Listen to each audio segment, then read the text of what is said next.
on, let's go outside. Let's take a walk in the sun. There are things to learn and things to see. A big wide world for you, your dog, and me. Dog Talk. Hi folks, and welcome to Dog Talk. I'm Pat Becker, and every week we try to find the dog that we think should be considered the dog of the week. Most of the time it's a purebred, because that way I can sort of explain the breed and talk about its virtues. Today we're going to meet Ann Truong, who has a crossbred. How are you, my dear? I'm good. How are you? This little guy was so adorable, and I just absolutely had to have him on the show. Now, I think, to me, he looks like maybe part Schnauzer or part Brussels Griffon and maybe some Doxy in him. Where did you get him? We actually were looking online for a Corgi on Craigslist. You missed a little. A little bit. But who could, I mean, this dog is so precious. Yeah. You had to have fallen in love with him. We saw him on the ad, and the ad just said 7-week-old pup. And so we opened up the ad and saw a picture of him at 7 weeks and had to go look at that face. I mean, he is absolutely adorable. I mean, who could not love that puppy? And his name is Oreo. Correct. So, you know, how long have you had him? Since 7 weeks, and he's a little over 2 years now. A little over 2 years. So I understand from Nancy Haddock that he has started some agility. Yes, he just started. And how does he like that? He loves it. He can't play any more than being at Nancy's area, so yeah. I know. I've had people tell me that on the way out here, the dogs start whining, you know, because the closer they get, they know where they're going. He does. He does. And it is a wonderful sport. And I imagine, what is he doing now? What does she have him doing? Right now, he just started last week, so he's just now started the A-frame and the tunnels. Ah, well, I bet he's loving that. Yes. Yes, absolutely. Well, we have, as I say, made him the dog of the week. And we have some toys for him and a $100 gift certificate to A1 Pet Emporium for you. And I'm going to just wake him up here a little bit. Oh, what is that? What is that, Oreo? Is that something for you to play with? It's yours. You can take it. He said, are you sure? Yes, you can take that, and I'll give that to Mommy for you. Right. You want to play, huh? He is so adorable. There are also treats in here for him. And we thank you so much, Ann, for coming on and bringing him. That is, I've just got to sit down here and hold him for just a second, because he is so precious. You are so precious. Are you precious? Yes, you are. I hope that you'll bring him back. I would love to see how he gets along and everything. I love crossbreds. Actually, some researchers will tell you that it is actually a more hardy thing to have the crossbreds, because you breed out some of the potential type of diseases and maladies that they can have. And for that reason, and that reason only, we're just going to say, we'll take care and we will see you later, okay? You be good boy. We're going to take a break and we'll be right back. Oh, I just hate to leave you. A1 Pet Emporium is Oklahoma's authority on healthy nutrition for dogs and cats. Quality does not have to cost more, and we only have the best. If your pet suffers from allergies, digestive issues, skin infections, or hair loss, it may be the result of their diet. A1 Pet Emporium can help. We offer pet portraits monthly, adorable rescue animals every Saturday from noon to 4, and free dog and cat food samples. Locally owned and operated, we want to be your neighborhood pet store. Have you noticed, folks, there are more houses and apartments and condos and lofts downtown Oklahoma City, right in the middle of town. I'm astounded. It's a long way from where I live, but I can certainly understand it because there are so many young people with jobs down there. And today I'm going to interview my friends Elizabeth, how are you? Good. And Kyle Gillum. And you all have the Barking Street Boarding, right? Yeah, the 9th Street Barking Lot. That's it, correct. 9th Street Barking Lot. Yes, ma'am. And we were so enthused about it when I heard. I said, you know, we've got to get some film on that, because are you Itchy? Who is this? Who is this little itchy dog down here? This is Bernadette. She's the face of the barking lot. Oh, that's right. And Bernadette, you are so cute. You were running around and having a good time. Yes, you were. And this is a native-born dog that you got. Yep. And she's how old? She is just over 4 months now. 4 months. Yeah. There you go. Yeah. Going to be a big dog. Mm-hmm. So when we were down there, I was astounded. There is so much going on. And I guess it's for the millennials. When you get to be my age, there's a little too much going on. But it's exciting. It really is. I was just amazed. So many of my friends are looking at condos down there too. The whole downtown area is changing. So much going on. Mm-hmm. So when we came down and said, Kyle, can we take a few pictures here? And you said, okay. We did. Would you like to see it? Sure. All right. Oklahoma City is changing. We've all noticed it. A lot of building going along, a lot of construction happening, but it's all good. And there are so many facilities available now if you own a dog.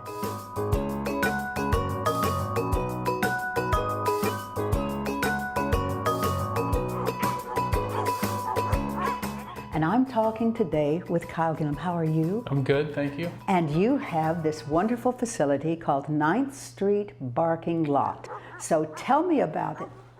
We opened about 5 weeks ago. We opened with the thought in mind to allow dogs to come play throughout the day as their owners are at work or just need to get their dog out and socialized and run around and tired out before they head back home and settle in for the evening. So you not only have a facility for indoors, you've got a wonderful facility for outdoors.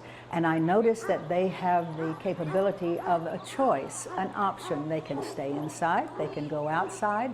When the weather is nice like this, it is such an amenity for these dogs because what? Dogs like to wander. Yeah, yeah. We have two different play areas of a big dog side and a small dog side, and both areas have that freedom of them being able to come in and out as they please. So if they want to run outside and jump in the pool and then come back in and take a nap, they can Exactly. do both. And I noticed such a diverse amount of the different breeds. Yeah, and they all seem today to be getting along. Yeah, That yeah. is remarkable. Yeah, that's good. So in that, tell me how do you test them? How do you know they're going to get along with the other dogs?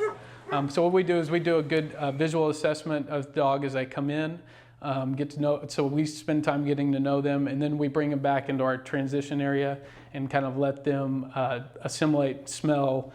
Let the other dogs bark at them. Maybe let them bark at them, and then we bring one of our dogs that we know. Let them come out and meet each other, greet, sniff, and then eventually let them kind of come into the easy dog side. The lesser energy side, and let them get familiar with everybody in the play area. Oh, that really works well. Now, tell me the rules that you have. If I want to bring a dog in, what am I going to have to tell you to have to do in order to get my dog here? Rules are pretty standard and simple. We require the dogs be spayed or neutered after an 8-month-old period, and then on top of that, being current with vaccinations. So distemper, bordetella, and rabies, and we require proof of that. And then filling out our owner application, part of it too, just gets all the vitals for everything that we need to put into our system. So. Exactly, which works obviously very well. And you've been in business for what, a couple months? Yeah, just close to 2 months now. So do you do any grooming or anything like that? We do. We have a full service groomer up in front of our shop, and she's been doing it for a long time. She's been in business for about 15 years.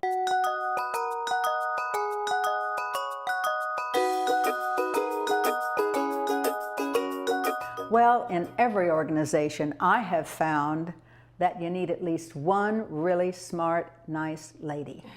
And we found her. Oh dear. Savannah Bean, how are you? Hi, I'm good. How are you? I am delighted, because I do know how much women contribute, especially the things that have to do with animals. So tell me, when the dogs come in, do have some rules here. As far as behavior, we don't require that they've been to obedience or anything like that. We just kind of make sure that they pass that initial behavior assessment, that there's no big red flags. So what do you see as a future for this kind of facility? Well, I think it's a wonderful thing for this sort of living, apartment living, because people don't have backyards. They don't have ways of letting dogs run out their energy. And exercise is such an important thing to a dog. A tired dog is a good dog. So Absolutely. they come here. I mean, the best thing that we hear and that we hear from almost everybody is they go home and they sleep almost through, from when they walk in the door to the next morning. And that's so wonderful for dogs. And they're not there by themselves, all alone, to get into trouble, to try to find something for themselves to do, which generally is destructive. Yes, absolutely. And especially in an apartment, I can't imagine. I would think this would be such a wonderful, even if it's just once a week, twice a week, 3 times a week, for them to treat their dogs and treat themselves to bringing them here. And I really think it will help overall with their behavior, with not being pinned up and being off the leash. So many places downtown, they have to stay on a leash. Well, here they're free to mingle indoor, outdoor, get in the pool, chase tennis balls, whatever they want to do. So it's great for a dog's psyche to be able to get out and do those things, just to be a dog. And as I say, it makes the whole difference in their behavior, and which facilitates their being in a forever home. Absolutely. So we're counting on you to keep going. Oh, goodness. Okay. Well, we'll accept the challenge. We're excited to be here, and I think it'll be wonderful. I am so proud for you guys. I really am. And we're looking forward to an update. Wonderful. We'll be looking forward to it.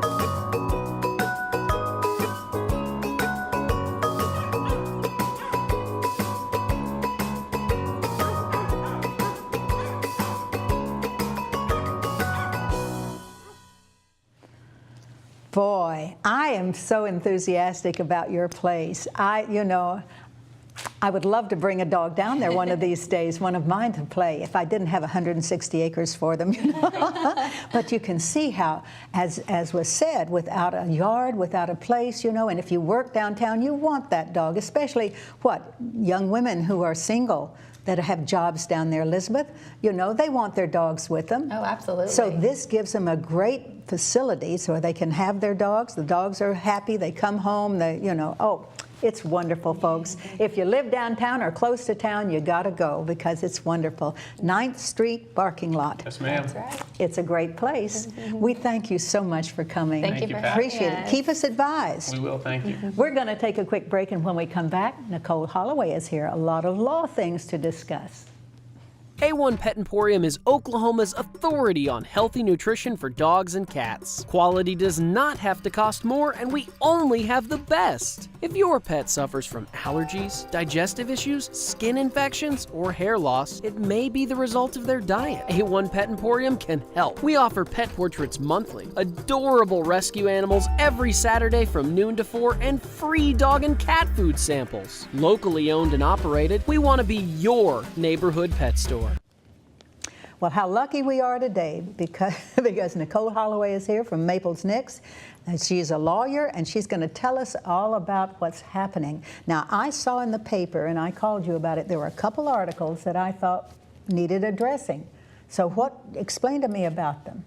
Well, one of the articles that you saw was a comment that State Farm has reported that in 2015 they paid a total of $118 million out in dog bite claims. Wow, for dog bites. Right, and wow. I mentioned last time that it can affect your homeowner's insurance, and those would be the claims that would be made. Interestingly, if you look through the report, the number of total claims has reduced overall, and in Oklahoma as well. But it appears that the severity of the claims that are reported is increasing. What this kind of tells me is that people are learning to handle their dogs better, so that the number of instances is going down. However, when something does happen, it appears that it's usually pretty grievous. So there are lots of laws in Oklahoma about controlling your animals, and we've kind of talked about that a little bit before. The thing to remember is if you do have an instance where your dog bites somebody, and it's what we call strict liability, which is that you're absolutely responsible for whatever harm your dog does, unless your dog is provoked or the person that they bite is not somewhere they should be lawfully. Like if someone breaks into your house and your dog bites them, you're not responsible for those damages because that person You should get not an have been there. award. You get an award, exactly. You give your dog a treat in that instance. But if your dog does bite somebody and it's, in a place where this person was lawfully allowed to be, then your dog can eventually be deemed what we call a dangerous animal. Now, that doesn't mean the dog has to be euthanized or anything like that. However, if you do keep that animal, you have a responsibility under the laws to be a little more careful with it. It's not allowed to roam as other dogs would be outside an enclosure or in public. You have to be more careful with it. Exactly. So does that mean that because they do make signs that say beware of the dog, Right. would that be legal? Would that help any? Oh, absolutely. And that goes back to the being where you should be lawfully. If you have a sign on your property that says beware of the dog, that to me, you're telling the public, I have a dog, I'm not responsible if you do something stupid like jump over my fence when you shouldn't, so you need to be more careful. That puts the other person on notice that they have a responsibility to be more cognizant of it as well. Yeah. So what about the one where this man was accused of shooting his neighbor's dog? I was so happy to see this article. I'm not happy to see a dog get shot, Right. but this was an instance of the authorities actually enforcing some of the animal cruelty statutes. This gentleman that was charged with a felony, mind you, because many of the animal cruelty laws are felonies. He was, we won't talk about him personally, but he decided that he wanted to shoot his neighbor's dog with a BB gun multiple times. Wow.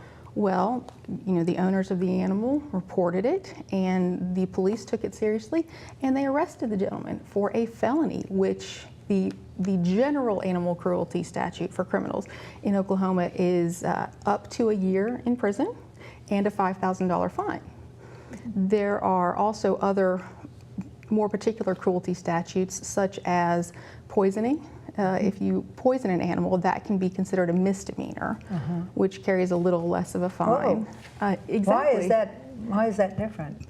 Well, it actually still carries up to a year in prison, but obviously being convicted of a felony versus a misdemeanor carries some different repercussions on down the line.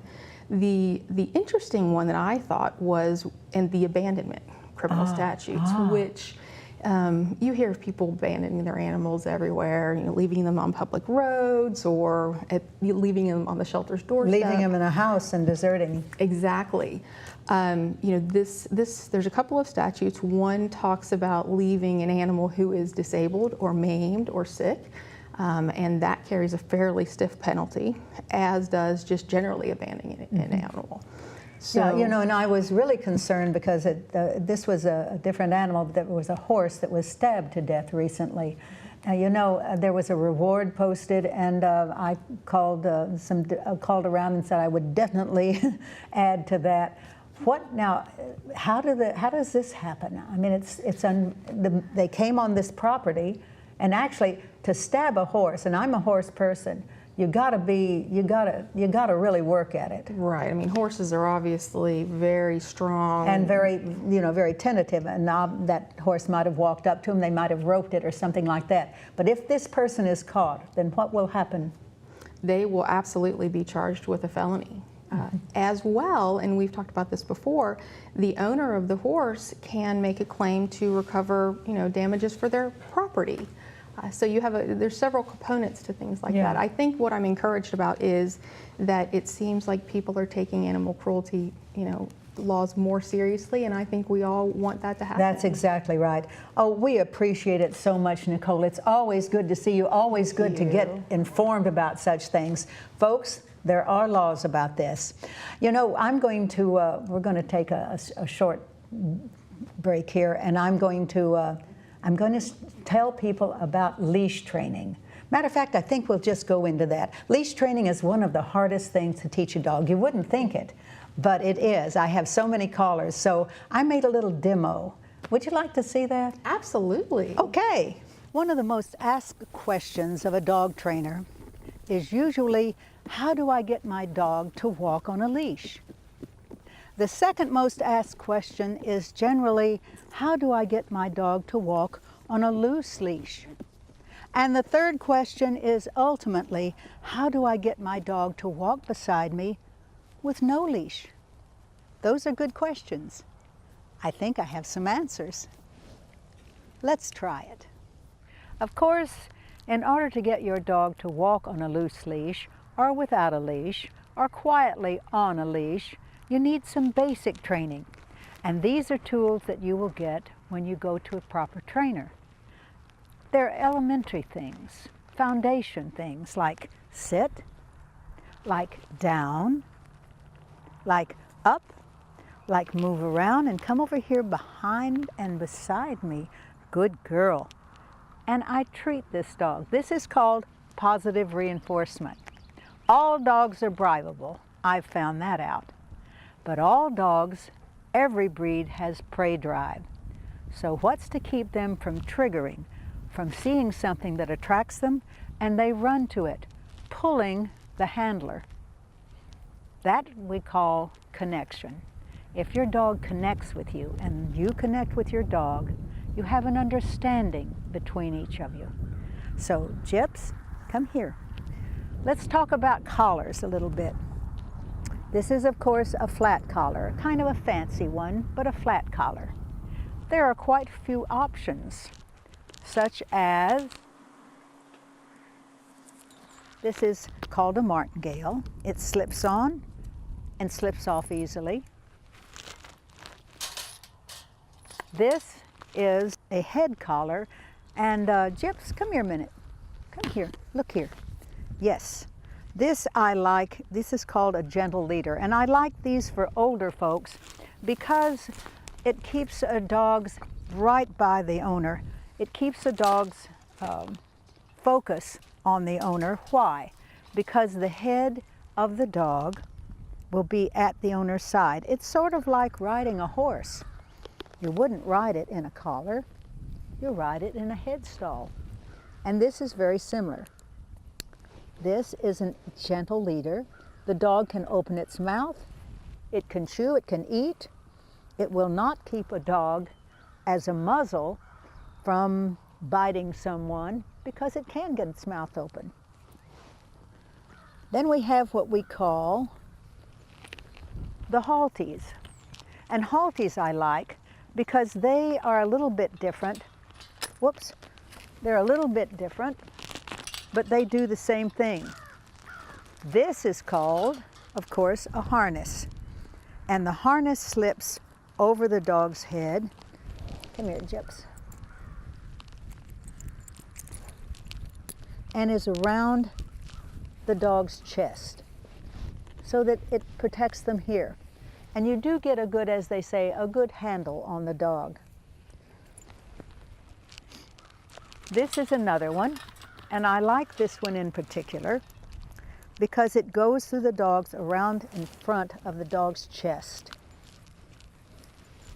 Now, they are a little bit more complicated in that you have to be able to fasten them and to remember how to fasten them. But I have found that if you do it often enough, it's simple. This one I like, as you see, because it goes under the dog's chest in this way. These are all options that a person can use. Look here, look here. So let's talk about leading. Leading is a very important factor. We'll use this pretty leash right here. Leading is very, very important. And the word lead means going ahead, doesn't it? I like a dog to walk beside me. Dogs generally walk on the left, but I like it when a dog, right here, Gyps, can walk also on my right. What happens if you have two dogs? One of them has to be on the right, correct? So I enjoy a dog that walks on either side. So how do they walk gently beside you? There again, we use our positive reinforcement. So it makes it more valuable, right here, it makes it more valuable for the dog to be here than out there. And when I have this dog's attention, I usually use one word like look, or look here. And then the dog turns its head toward me. If the dog is moving off, moving away, I say, look here, right here. And I have a connection with this dog. She understands me and she obeys me, if you like that word. I like the connection because we work as a team. So, when you're walking a dog and you want it to walk on a loose leash, I walk with the leash in my right hand. The left hand is down by the dog, showing the dog that there is a treat here. So what? The dog follows my hand. All right? So, how do we walk then on a no leash? The problem comes when the dog does not have a recall, when it will not come back to you. So if that instance where the dog is triggered to leave, what do? You have to call the dog back, right? Gyps, right here. Let's do a little demonstration. And sit, stay. A recall means that the dog actually comes to you when you ask it to. Gypsy, come. Yes, good girl. So what have we accomplished? Well, this dog is of course well trained. Gypsy, look here. That was a good example. What I had in my hand and what I have between us in connection with this dog is more valuable than going forward. It's a good demonstration. Thank you. It's a lot easier than you think, but you have to devote the time to it. Connect with your trainer. Get them to tell you all of these things and to experience them. They will demonstrate for you, and your dog will learn to do this too. It makes for a much nicer relationship and a more fun walk in the park, right? Sure. Gypsy, let's go for a walk. You want to go for a walk? Come on, let's go for a walk. Right here. Look here.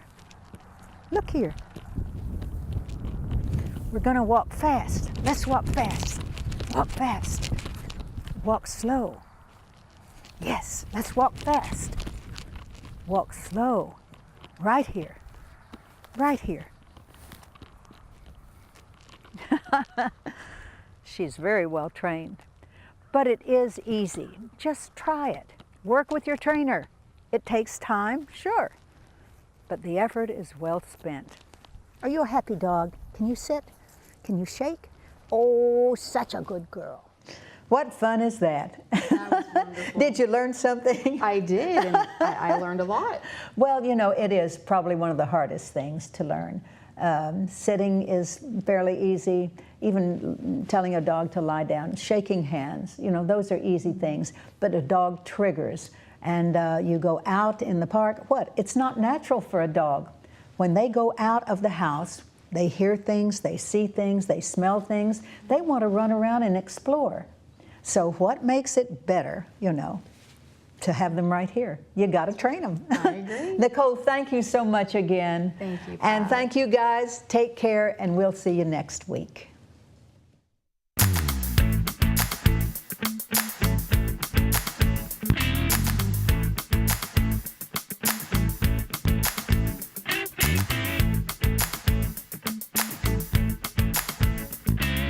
Dogs. We're talking about dogs. Talking about big dogs, talking about little dogs, oh yeah. Chasing the ball, chasing the cat, digging hole, thing like that, dog.